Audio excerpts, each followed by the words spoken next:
I have the most amazing family and I love them to pieces. And I talk to them every single day.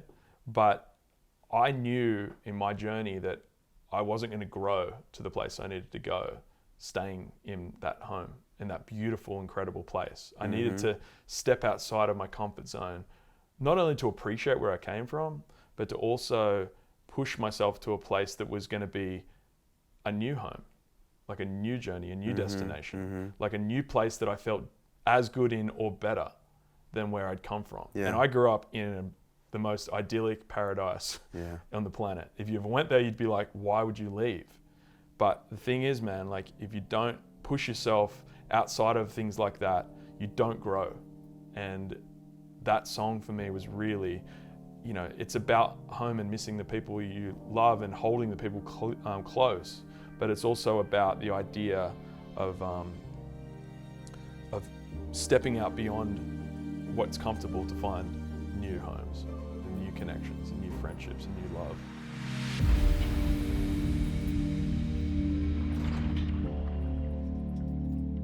Okay, ladies and gentlemen, this is Life Can Change in a Moment.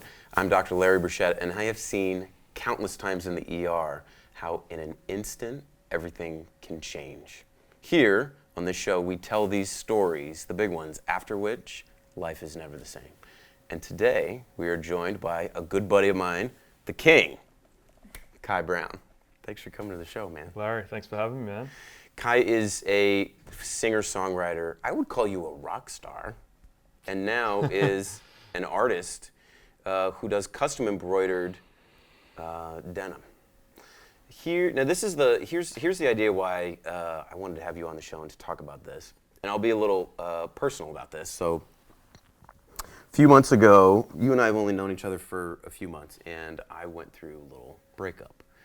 And you could kind of see that I was, hurting at that time. And you turned me on to this song that you had created with another great singer, Debi Nova. And I remember watching this on YouTube, and there's just something about that song and the two of you that really kind of cut through and got me, emotionally. And I would play that thing every day for a couple weeks. It really helped me to,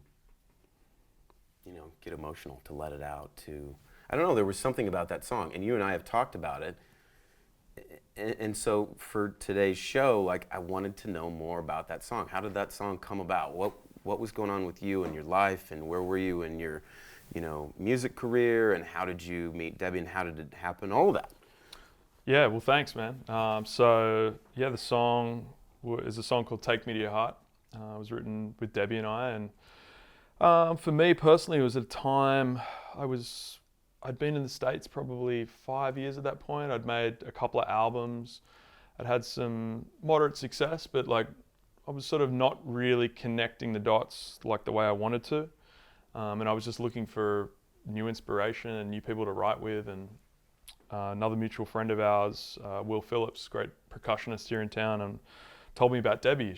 He's like, this girl is an amazing artist and singer and also a surfer, and so am I. And she grew up in Costa Rica and I grew up in Australia, and I was like, dude, I'd love to meet her. And he connected us, and then another friend of ours also was friends with her, and it was just like this alignment. And then so we didn't really know each other that well, but we got together just on the sort of trust of a couple of friends that we all knew had in common. And yeah, it was really crazy because I've sat down with a lot of different people over the years and written songs, and for whatever reason, sometimes they're great, sometimes they're not so great. Mm-hmm.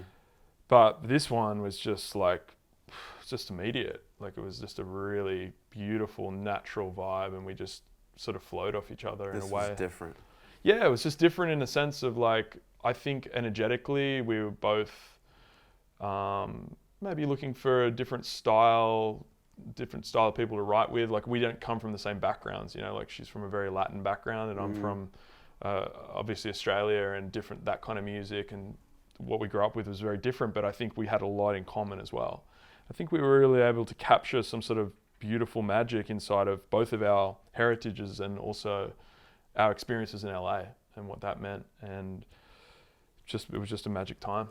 Just really grateful for it.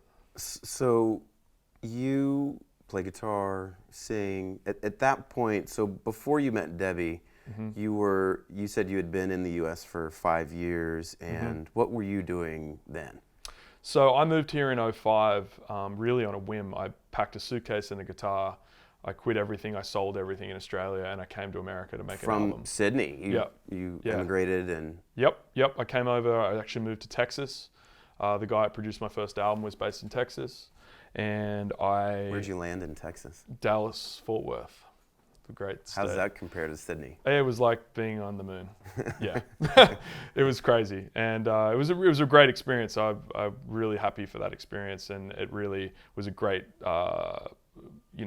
I found a producer that was really more of a mentor in the beginning, and I really needed someone like that who really was able to sort of give me critical feedback on my songs and like really help me to find the best in what I could do and help me develop in a way that was most trying to walk towards the path of authenticity, I guess is the best way to say it.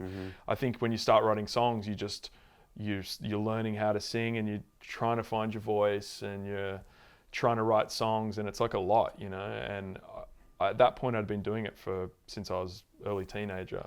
So at that point I'd been 15 or 15 years, and like I moved there at 25, 24, 25. So like at that point it had been 10 years, and I felt like I had some pretty good music, but I felt like at that point I needed to go to the next level. And that was like kind of the dream of coming to the US to do that and get on a bigger stage. And 100%. Like I felt like this was the place for creativity. Like as far as like on a world standard, you could really push yourself to the limits of what was possible. And I just at the time didn't feel like that was possible in Australia. Yeah, in a way that Sydney, you didn't have that opportunity. Yeah, and also I grew up there, and like it's a beautiful place, and it's still one of my favorite places in the world, and I spend still a lot of time there. But at that particular time in my life, it just was not where I needed to be. So at this time when you moved from Sydney to Dallas, was it just you? Were you in a band? What was the... I had a band, but everyone quit because everyone had girlfriends and lives and jobs. And so my band suddenly evaporated, and I became a solo artist sort of involuntarily. I never really wanted to be a solo artist. I loved being in a band. Like it was hard, but it was like a band of brothers, Yeah. It was fun. And so like long and the short of it, I had to go take a chance, and no one else really wanted to do that. So I was lucky. I found this guy, this producer, and he sort of helped me put the band together for the album, which ended up being a blessing because the guys who ended up playing on my album are some of the best musicians in the world. Like, like they played with John Mayer and that kind of level of people. And that's kind of what I really signed up for coming to the States. I was like, I want to be around people who are like the best. Like I want to just be the worst player in the room so that I can really understand what it feels like and what I need to do to get better. Yeah, be inspired and get better. Surrounded by I mean, you are what you're surrounded by, right? So it's like if you're not surrounded by incredible players, you don't really understand how to get there. So take me to, so you landed in Dallas, take me to, for those 5 years until you get to the point, I want to know more about kind of where you were before you met Debi and you guys wrote this song. Yeah, so I met my girlfriend at the time in Texas, and she lived in San Diego. Was she Texan? No, okay. She's from Arizona. Okay. But she lived in San Diego, and she invited me out to California, and I was like, this is my place. So I spent a couple of years in San Diego, and then we, from there, moved on up to Los Angeles in like 2007. We split up at that time, and I was sort of living with some buddies in Venice. That's when I first moved to Venice, and we would... After that relationship? Yeah, after that relationship, yeah. So we lived in Venice, and then with some friends, and it was... I guess it was a lot to do with like the yoga community and stuff like that. It really sort of started to tap in and start playing music around that world as well. And and that's kind of how it all came about. How long had you been in Venice before this? I'd been in like LA. I think Debi and I met in like 2010. So I'd been here like a year and a half, 2 years. So you were at a place where you were kind of, like you said, looking for a collaboration, something different, somewhere to kind of make. Hmm. Yeah, I mean, I'd already made a couple of albums. I'd worked with some great people. I felt like I'd had some success. Like I was on tour for a couple of years, promoting my records and doing my thing. And like as an artist, you're just trying to reinvent yourself all the time. And again, it comes back to that same thing of like you're as good as the people you're surrounded by. Mm-hmm. And I just felt like at that point, I'd had this really great opportunity to move to LA, and I just wanted to like find like-minded people in that world. So I was really lucky to meet her and to just be blessed into this song and into that opportunity. So tell me about when you first met Debi. So as I was saying, we had mutual friends and we'd been trying to set up a writing session, but she was busy and I was busy, and we finally got a day, and she used to live in this little apartment in Santa Monica.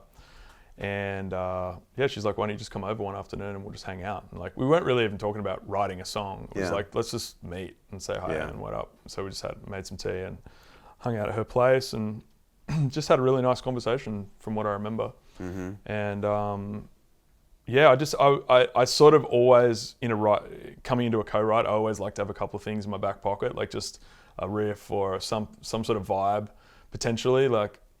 And I had this little sort of chord progression that I'd been fiddling around with that really was just 2 chords.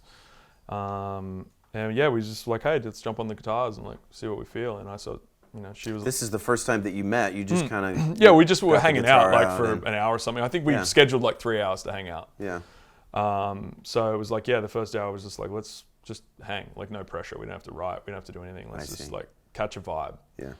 Writing's funny like that because it's like you don't know if you even want to write with someone sometimes. Like maybe it's like not a vibe at all, and like maybe there's just no sort of spark, no chemistry with that, So you're like whatever. But yeah, I guess we both sort of felt at the point that it felt natural and it felt like, hey, we should just jump on the guitars and like see what we got. And so I had this little riff in my back pocket. It was very, very minimal, but she started sort of singing straight off it, like just singing the sort of the lick, the vocal melody, and just straight away, just like, wow! I was just like, oh my god, this is beautiful. Like it was just so natural and just so went well. It was just with what you were effortless. playing. It just felt effortless. Yeah. You know what I mean? And I was just like, it was great because I didn't grow up with like Latin culture or Latin energy in that way. Like, and it just was so beautiful to watch the creation come about, like in her, the way she would write and the way she would think about a song, and the rhythm and the vocal cadence in her mind was just such from a different place than I'd been coming from. So it was like really inspiring. I was just like actually taken aback by it. I was like, this is awesome. You know what I mean?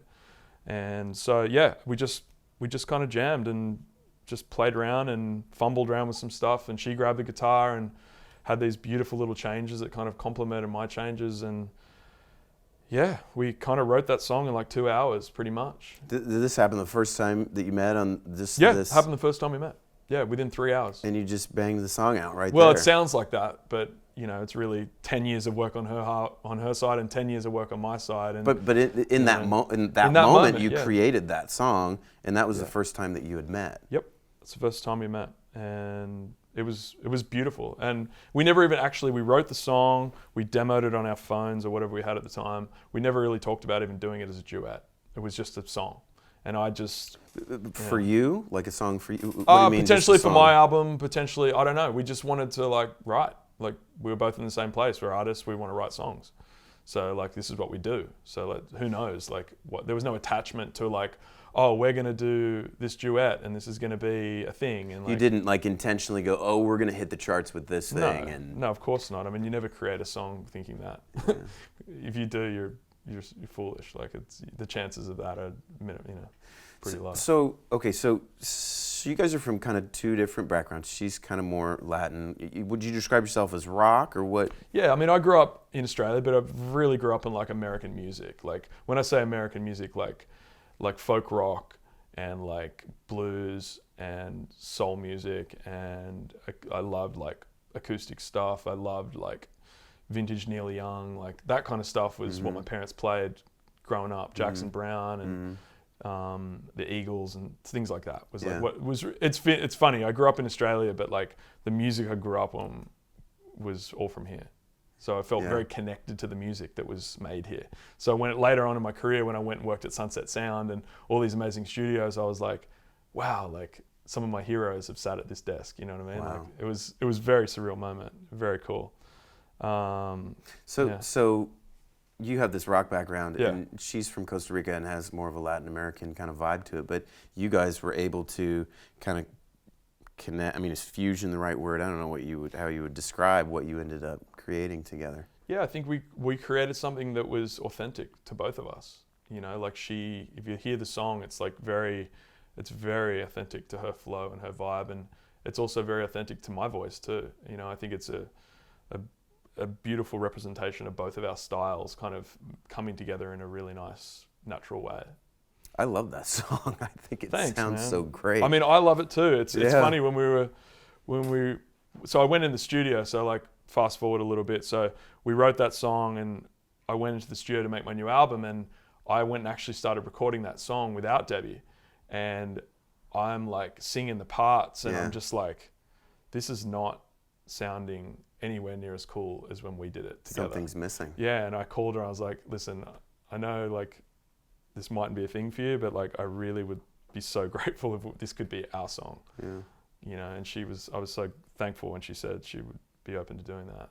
And So then what happened? well, I invited her to the studio where I was making the record, and she came in and just gave that same beautiful, natural energy, and just came in and just crushed the session and blew everybody away. And it was an incredible. That was the special sauce that needed to happen to make that song something. Yeah. And then took when we the hit two that of you. chorus together and sung it together, it was like, oh, this is the only way the song needs to be. Like it's Yeah. never going to be just my song. Like it's just not. Yeah. It's so not. It's like, yeah, it had to be yin to the yang with that piece. Some kind of magic there. 100%, 100%. And then it was interesting because then we recorded the song, and then I was in the studio with my producer at the time, and I was like, I really would like to get something up on YouTube. Like I don't have a lot of money for a music video or anything, but I think it'd be really great to capture whatever that was. Totally.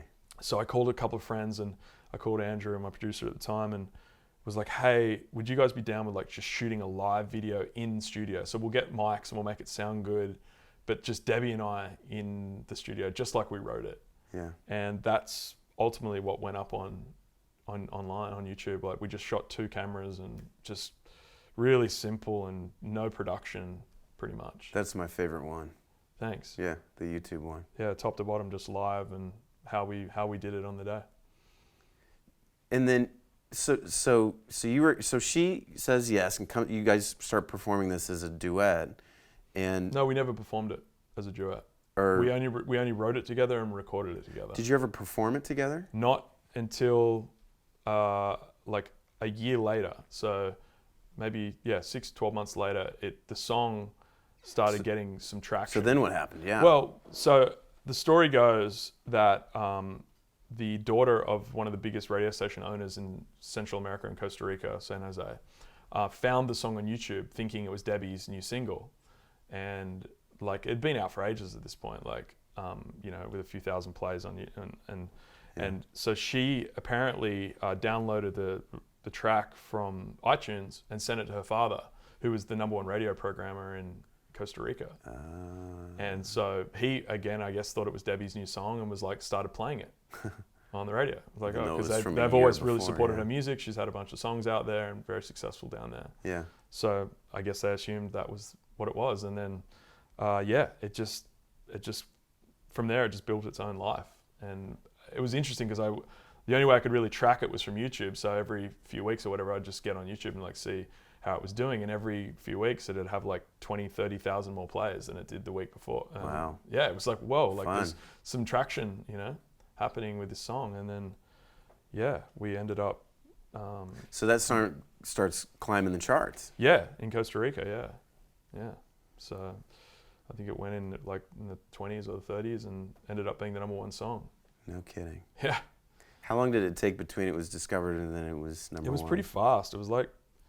I want to say like less than 6 weeks, maybe 6 or 8 weeks. And then did you guys start playing it together?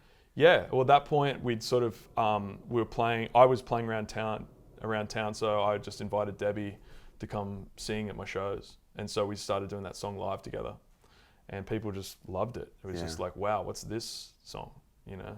And it was great having the band and the whole thing behind it, and it was just, yeah, it just felt amazing. Yeah. Yeah, and then eventually we ended up touring it in Costa Rica, so that was for me one of the most special moments, because when you go into another country, another market, so especially it's not a predominantly English-speaking market, to have a song in English that does well is like amazing, but also watching people connect to a song in English was just so beautiful to me. Like, it was just such a special experience to watch people have a relationship with this song. What is that like as an artist, to have such a response of so many people that get it? That it's hard to describe, but I mean, I think music is the fabric that is the connection of our culture, you know, and it means so much to so many people in so many different ways. And I think everyone has a relationship with music and songs, and I think that going down there, it really just helped me realize how powerful this art form really is, and how just I'm a vessel in this beautiful thing that is a universal language. It really is a universal language. It touches people far beyond what you could ever touch in just basic communication. So you have this experience, and how did it change you? What did you do next after that? Well, for me, it was just an affirmation of the journey. Like, I felt like I was on a journey that sometimes I didn't know if I was doing the right thing. If I had done the right thing, as I said, I left Australia. I gave up everything I had. I left my family. I left my friends. I left everything for this dream to play music and to like excel and to really push myself as an artist beyond what I thought was possible. And suddenly, what I thought was impossible was suddenly a reality. Yeah. Like, I was making a difference. I was connecting with people. And I think that's the most special experience you can have in your life, is to connect with people. It's powerful. I've listened to these words so many times. So you guys sat down and created that song the first time you met in a few hours. Where did the words come from? Like, what was going on with the two of you? Where did those words come from? Well, I think the more I thought about it, a lot of the creation of what I like to call magic in songwriting is really just staying out of your self-conscious and really just being in sort of a place that's, you're not judging anything you're putting up. You're just throwing it out there, and just, I think subconsciously we both are from other places. We both, Costa Rica and Australia, we live in LA. Like, I think the song's about home. It's about finding home inside of wherever you are, in the community, in everything. And so I think subconsciously we were sort of singing to each other the idea of home and like what that meant to us, you know? And so it really has that theme. But I think I love it when people just are able to take the lyrics and find their own meaning with them. When I'd have to hear the words again, but in the context of a breakup and feeling something for someone, what I felt was a place where I could still feel this. Home to me was, you know, love, the safe place, a final destination, and the song helped me because it was like, no, you can still love somebody and say goodbye. Like the home, and you're kind of, I feel like I need the words in front of me. Maybe you would understand, but. No, I mean, I could take it from my own perspective of my life. Like, I have the most amazing family, and I love them to pieces. and I talk to them every single day. But I knew in my journey that I wasn't going to grow to the place I needed to go, staying in that home, in that beautiful, incredible place. I needed to step outside of my comfort zone, not only to appreciate where I came from, but to also push myself to a place that was going to be a new home, like a new journey, a new destination, like a new place that I felt as good in or better than where I'd come from. Yeah. And I grew up in the most idyllic paradise on the planet. If you ever went there, you'd be like, why would you leave? But the thing is, man, like if you don't push yourself outside of things like that, you don't grow.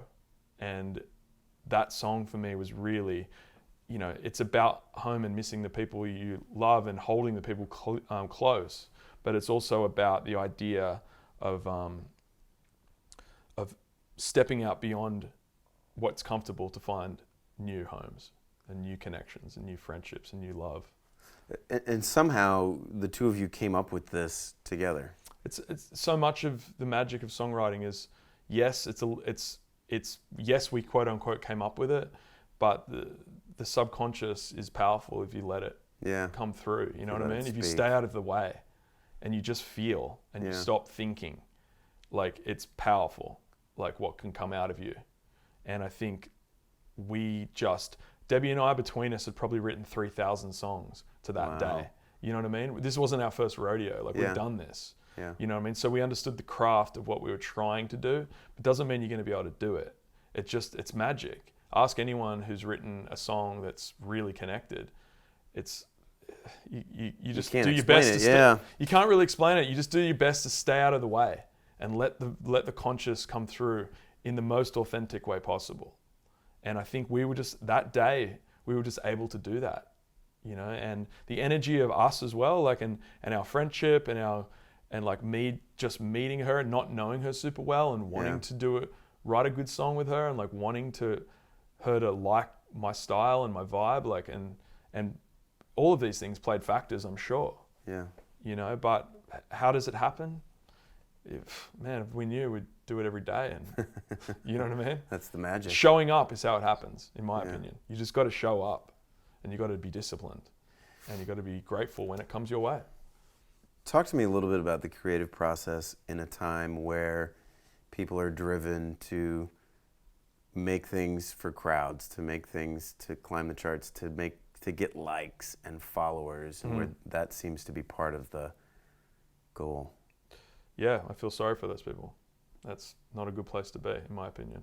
I think you should be always creating whatever you're creating from a deep purpose, that you would be doing this for nothing, for no money, no compensation. You're just doing this because you love it, and it's your calling, it's your drive, it's your passion.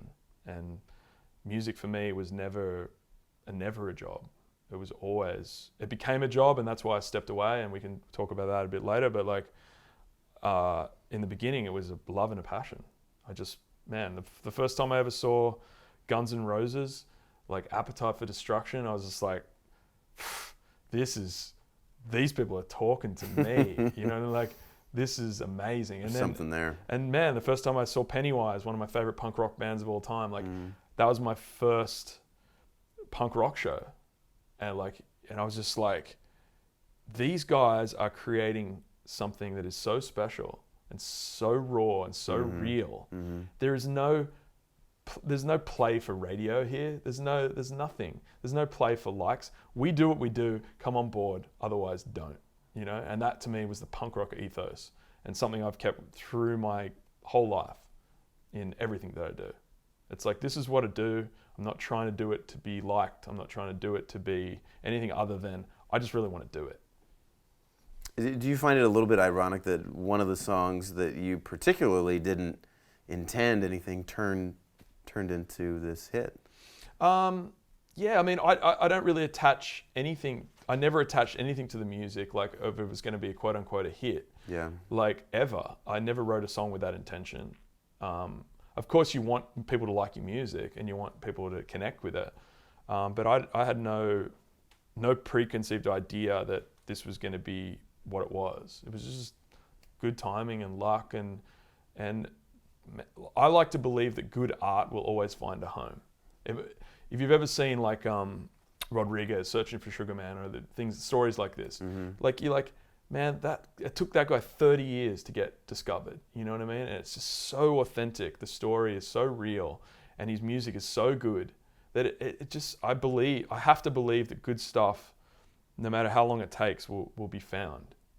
You know, and people will have a relationship with it because it's just real and good. And that's how I approach all my art. I think it's such a message today in this age of followers and likes, and this is the algorithm, this is what you do to get Instagram to notice you and to play the YouTube, whatever, and people can do all that stuff. And it's, you know, what you've said, what we've talked about, has inspired me to be like, no, this is what I'm really excited about. Like, this is what I'm passionate about. Totally. I'm just going to do that. No apologies. And then the rest of it is like, you said this to me once before, like, it's not up to me whether it gets, people like it or it gets noticed or it gets whatever. Your job is to make people's lives meaningful. Like, make meaningful content, make meaningful projects and meaningful things and attaching it, some sort of level of success to that, to me, is you're doing it for the wrong reason. Like, you should be doing it because you want to do it. It's a blessing and a joy. It's not a job. Like, you know, it's funny. I grew up like at the end of the traditional record company business, and I do remember like early in my career, like A&R people like having an opinion about my band, or like, you guys should be a bit more like this, or you guys could do, if you get signed, if you did this. I feel like social media is like the public's version of that now. Like, they are like the A&R guy.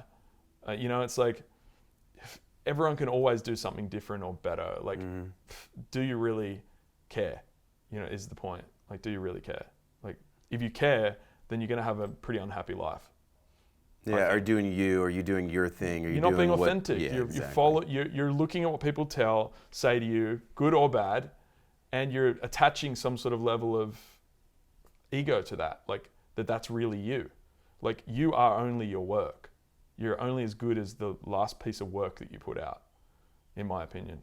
Like, I think that's why you've got to be productive, and you've got to just do things because you feel good about them. Like, you feel like it's going to make a difference. You feel like people are connected to it. So how did you transition away from music? Well, I don't feel I ever transitioned away from music. I just felt like as I said to you, I started playing music because I loved to play music. It was never a job. And then suddenly, somewhere along the line, 10 years down the road, it became my job. And all of a sudden, all my dreams were coming true. And I was able to pay my living and pay my rent and make more records and do things with music that I didn't think were possible. And then it got to a point like where the streaming and the whole model of the music business just shifted and changed. And so as an independent artist at that time, I was sort of surviving off CD sales and touring and things like that. So I would actually I'd go out on the road and I'd sell enough CDs in a year to make another album. So I had a pretty good little self-sustaining business with that, you know. But then like iTunes or Spotify, all this come along, and how did that affect you? I mean, it decimated any sort of income stream. CDs became beer coasters. That's it. Like there was no income. So you couldn't make money on Spotify or iTunes, those algorithms are set up for artists who are getting tens of millions or hundreds of millions of plays. Not artists that are getting tens of thousands of plays or thousands of plays. You couldn't make that living anymore because of the change in the... I couldn't make the living, and also I was working harder than I had ever worked, and I was making less money. Yeah. And then what happens with that? I start not enjoying music. Music to me starts to feel like a job. Oh, I see. So at that point, when music starts to feel like a job, I'm like, hang on a second. Slow the horses down here. Like, this is crazy. Like, I started this journey for love of art, love of music. And this is suddenly becoming a job. Yeah. And I was like, no way. You didn't want that. I love music so much, and I love the creation. I love everything about it, the community, my friends, the people I've worked with, the people I've written with. Like, we're going to stop this right now. This is nuts. And that was the right thing for you? 100%. You don't regret that? Not one bit. What do you do? What do you do now? So at the end of, well, not the end, but I was looking for new ideas and new things. I don't know, subconsciously for a long time, I think. But I was on the road a lot, and in between my days off, I'd be in the middle of America, and I'd be at Goodwill, or I'd be at I'd always collected vintage denim, vintage clothes, T-shirts, sneakers, all sorts of stuff. Yeah. So I'd always loved vintage Americana. To me, it was like synonymous with the music. I've got a sick vintage T-shirt collection. I've got cool jackets, leather. I just loved all of it. Boots, everything. So I'd always go across the States, and you go through little towns in New Mexico and Utah, Arizona. It's a treasure hunt, mate. It's amazing. And you go into these Goodwills, and they'll have this awesome old Levi's jacket for $5. You know what I mean? It's well, I've got no money, so that's a perfect jacket for me, and I love that style, so that's great. And so I started to buy jackets, and then I'd throw them in a duffel bag and put them in my truck and drive back to LA, and started to be able to sell some of those jackets. And people would be like, "Oh, that's an awesome jacket. I'll give you $100 for it." I'm like, "I paid $10 for it. Awesome. That's a good profit for me. I'll take it." So, and then what happens, I started to find embroidery on these old jackets, old construction companies and old fencing companies, and I'd find old bowling shirts with names chain stitched on them and stuff like that. And so people started paying more for those things. They were like, "Oh, I love the embroidery stuff, that vintage." And at this point, you were just finding them in vintage stores. Yeah, I just found them in Goodwill and wherever I was. So there's more of a demand for the embroidery. Yeah, people stuff. liked the embroidery stuff. It had a little story to it, and the thing with the embroidery, the chain stitching especially, it looks super handmade. It doesn't look like a computer pumped it out. It looks like someone actually made it. So at that time, like an original. Yeah, it felt. I didn't even know what it was. I had no idea. It just looked cool. It was just vintage to me. More vintage with some weird embroidery on it.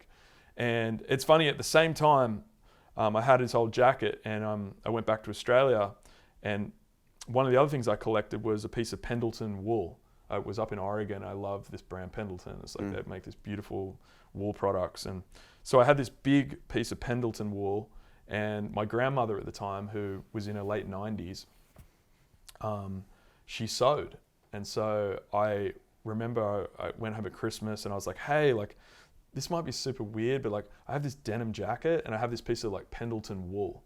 And I was thinking, I want to sew it on the back of a jacket, on the panel. And she's like, "Oh yeah, I could do that for you." And she's 97 at the time. It's crazy, man.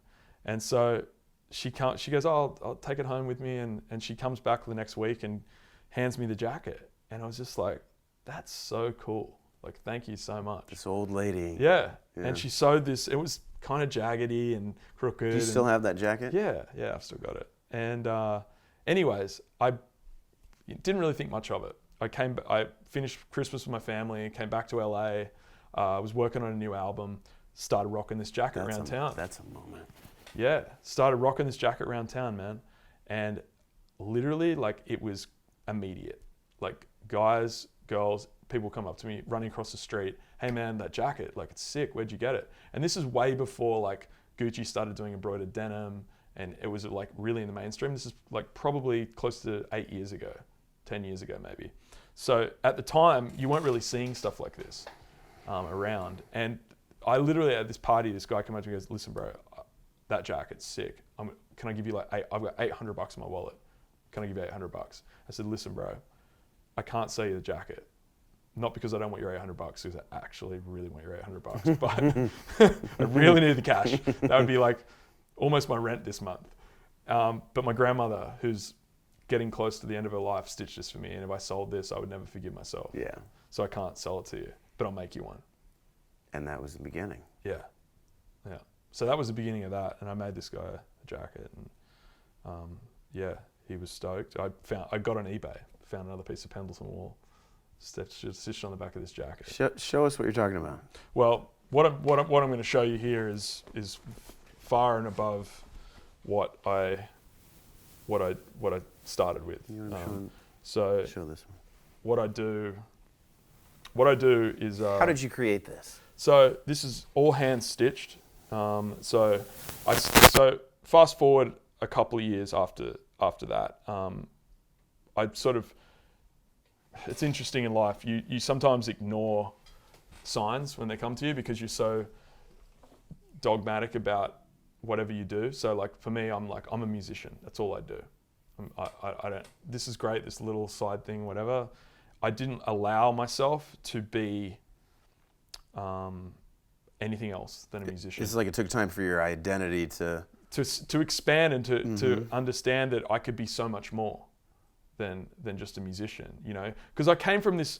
You got to remember, like I came from growing up in the 80s and the 90s, like where you have guys like Eddie Vedder, you know, like Eddie Vedder is just the singer of Pearl Jam, you know what I mean? Like Kurt Cobain, whoever, like these guys, they don't have fashion labels. They're not doing it. They're musicians. That's what they do. So like I grew up with this very linear idea of what it felt like, what it was going to be like to be a professional musician. And professional musicians just do music. You know what I mean? But they don't make jackets. No, they don't do anything else. Like they make music. That's what they do. That's their job. That's what you do. Well, that's what you did. Well, that's what I did. But fast forward into the present with everything we have in today's day and age, like you've got guys like Kanye, you know, or Virgil Abloh, or these people who are like multidisciplined, multifaceted creators. Revenue streams, not only revenue streams, but creativity. Like I see. From rap to sneakers to whatever, man, like everything. So you can channel the musical artist into another type of art. Yeah, I mean, you look at any of those guys, they're all disciplined, they're all trained and disciplined in other forms. You know, like Virgil, I think, had a background in architecture. So, you know, that's not fashion design. Whatever, you know, like it does what he does and it's awesome. People love it. So you went from, you know, I would say rock star, singer, songwriter. Yeah. Not that you aren't anymore, but you transitioned where you make your money into creating these custom embroidered denim. Yeah. Well, so you find the denim. Yeah. So and then people, you know, you work with them on a design, and then you take the sewing machine and. Well, yeah. So I mean, just to fast forward back a little bit. Rewind, not fast forward.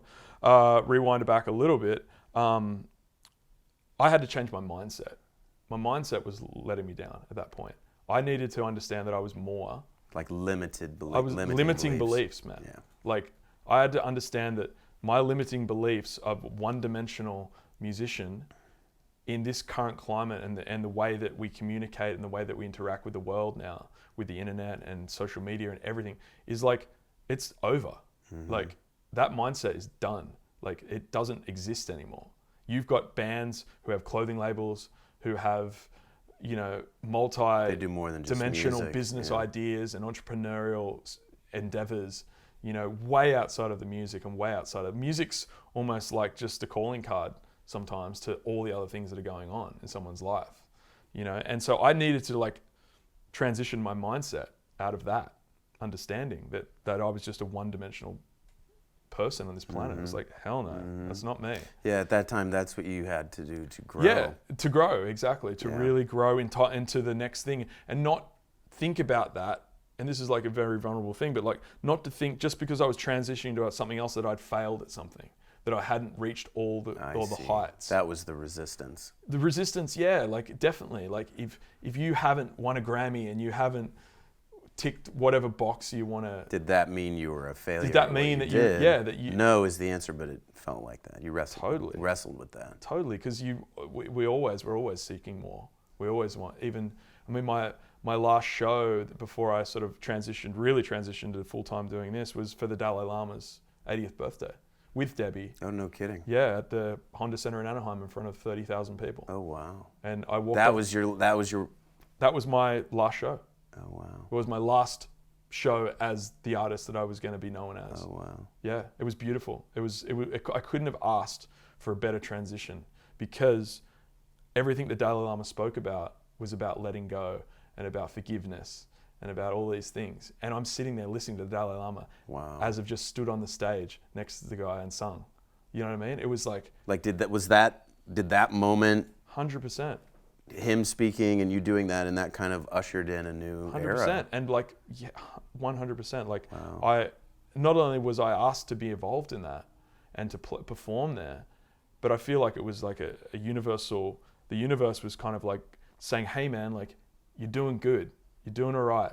Like, forgive yourself and be okay with going on to the next journey. Be okay with music's still guiding there for you a little bit. Yeah, music's always gonna be there for you, man. Like, you're not, just because you step outside of it doesn't mean it runs away. But after that, I sort of took the same mindset that I did when I talked about moving to the States with the music. Sorry, I didn't put the mic back on. Oh yeah. So I found I was really lucky that I found this guy up in Seattle who was an old chain stitch embroidery artist, mechanic, and sewing machine repair guy. And I'd been looking for a while at this art form, chain stitch embroidery, which no one knew anything about. It was pretty hard to find nothing online. And I found this guy in Seattle, and I sort of took the same mindset as I did with my music career. I just packed up and moved to Seattle. And you went to Seattle for a while? Yeah. To learn this? Mm-hmm. Yeah. So like the same part about Texas and like moving from Australia to Texas, I kind of like felt the same calling with this. I was like, because I couldn't find anyone to sort of mentor me or teach me, and I found this one guy who said yes. Sound like an apprenticeship. Sort of, yeah, it was. Well, it was just more or less someone who A, knew what they were doing, and B, was willing to share with me some information that I just couldn't get anywhere. So I was, again, really looking for a mentor, like someone who could really show me what was going on and like the technical understanding of what I was trying to do. And I was really fortunate to find this guy, Ernie Allen. And he gave me so many great tools. And I bought my first machine off him. And here you are, years later, with a thriving business, making these really cool jackets for people. Yeah, it's been an amazing. And mine's not embroidered, but I did get this from you. You did. What ballpark vintage? Where are we with this thing? I think it's like 1970s Wrangler. Yeah, it's a very. It's just got a really cool. It's a very unique fit. There's nothing like it today. Yeah, well, I love that jacket. I love denim in general, but I love that jacket because it's the way denim wears. If you work in it or you live in it, the way it washes out and the way it wears is always unique. And that's why I love the product. I think it's just such a unique looking thing. Like, there's no other jacket that looks like that. This thing is. And this is made to last, man. Like, I work on a lot of American vintage, because like clothes are just not made like that anymore. Like, it's all shipped to China now, and everything's mass produced. And these jackets and this quality of workmanship was a very specific time in American history where everything was made here. Yeah, and it was quality. And the quality, well, it was known as quality, you know what I mean? And that's actually, funnily enough, why I work so much in Japan now, because the Japanese are so obsessed with... They care about the quality. Yeah, they're like denim connoisseurs, like they absolutely are obsessed with American vintage and American denim and embroidery and chain stitching and everything that I do. So they're your customer. Yeah, it's really fun. Yeah. Again, crossing cultures with art, which totally. I just got back from Tokyo, and it was just like, it's so incredible to walk into a store and see your work like in lights in a country that you doesn't even speak English. Like, it's not, English isn't the native language. It's not like, yeah, that's fun. It's not America. You know what I mean? It's like so different yet so the same in so many ways. It's a very universal, beautiful thing to experience as an artist. Let me ask you a couple questions to wrap up. Some of this you've hinted at before. Do you have a mission? Do you have a big why? I call it a big why.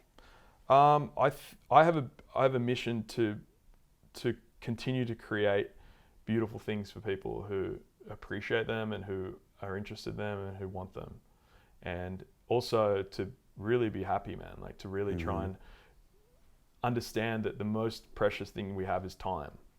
And so I try to buy myself as much time as possible. And that's why I love working for myself. Because if I want to go for a surf, I go surfing. If I want to go on a motorcycle trip, I go. Like, I work hard, I work really hard. I work every day. I don't have a day off. Like, I'm always doing something. But for me, work is life and life is work. Like, it's a flow. And I don't clock in, I don't clock out. These days, what are your challenges?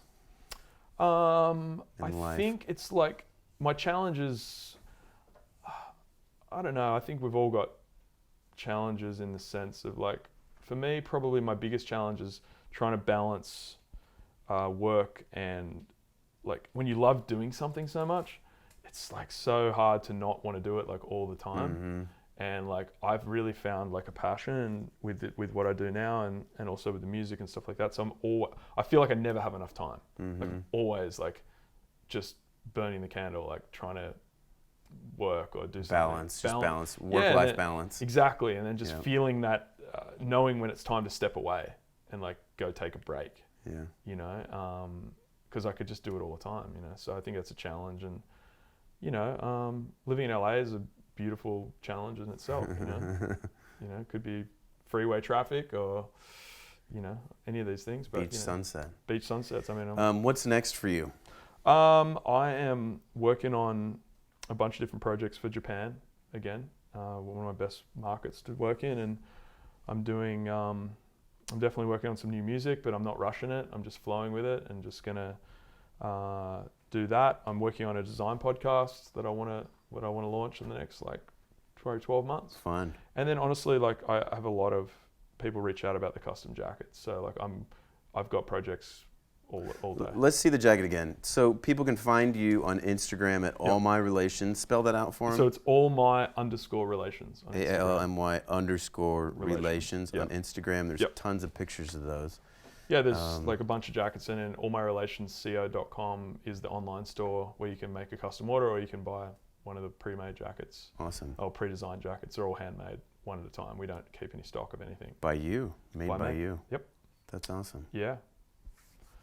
This is it. Thanks for coming, man. Great. For having me, Larry. Yeah, it's good great to see show. you, brother. Yeah, for really sure. Appreciate your time, and it's great chatting with you. Yeah, this was a good one. Thanks. This was a real good one. Yeah. So we have the guest close it out. All right. Look right into that guy and shut her down. All right. Well, thanks for coming on, Larry's. Well, thank you for having me on your podcast, and just go out there and live your life and have fun, and don't forget to take care of yourself. Thanks for tuning in the show. Rate, review, and subscribe. That's what I'm supposed to say. We'll see you next week.